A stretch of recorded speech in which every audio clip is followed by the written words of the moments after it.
அங்கிருந்து புறப்பட்டு பரத்வாஜ ஆசிரமத்துக்கு இன்னைக்கு புறப்படுறாள். திவ்யமான ஊடகங்களை எல்லாம் கொண்டு வந்து குகன் சர்வ சைன்யங்களையும் பரதாதிகளையும் கங்கையிலிருந்து அக்கறைக்கு அழிச்சுன்னு வந்து பரத்வாஜ ஆசிரமத்துக்கு அழிச்சுன்னு வந்தால் மகாத்மாவான பரதனும் குகனும் கூட வராள். அப்படி பரத்வாஜாசிரமத்துக்கு பரதன் வந்த உடனே அங்க என்ன பரத்வாஜருடைய சிஷ்யர் பத்னி புத்திரா எல்லாரும் சந்தேகப்படுறாள் பரதனை பார்த்து. என்ன ராமனை அழிச்சுன்னு போறதுக்காக வரவனா இருந்தா அவன் மட்டும் தனியா வந்தா போரும் தேர்ல 20-30 மைலுக்கு சைன்யம் நிற்கிறது.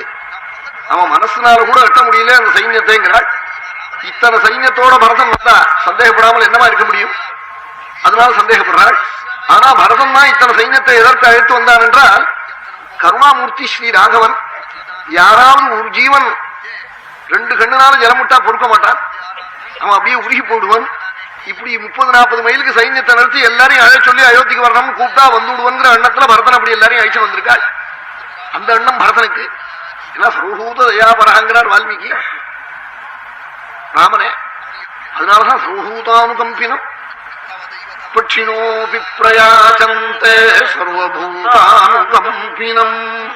பட்சிகள்லாம் கெஞ்சிருதே ராமான்னாள் ரிஷிகள்லாம் பட்சிகள்லாம் கத்துருதா. ஆஹா இங்க வந்து மாட்டினுட்டோமே, என் பிரபு ஆன ராமன் பரப்புட்டாலே காட்டுக்கு, நாங்க இந்த மரத்துல வந்து கூடு கட்டிவிட்டோமே, குஞ்சு குறிச்சுட்டோமே, முட்டை இட்டுட்டோமே, கைகையினுடைய ராஜ்யத்துல இனிமே வசிப்போமாங்கிறதான் பட்சிகள். பட்சினோபி பிரயாச்சந்தே சர்வபூதானுகம்பினம். சர்வபூதங்களிடத்திலையும் தயவுள்ள மூர்த்தி ஸ்ரீராமன். அதனாலதான் ராமனிடத்துல எல்லாருக்கும் பக்தி.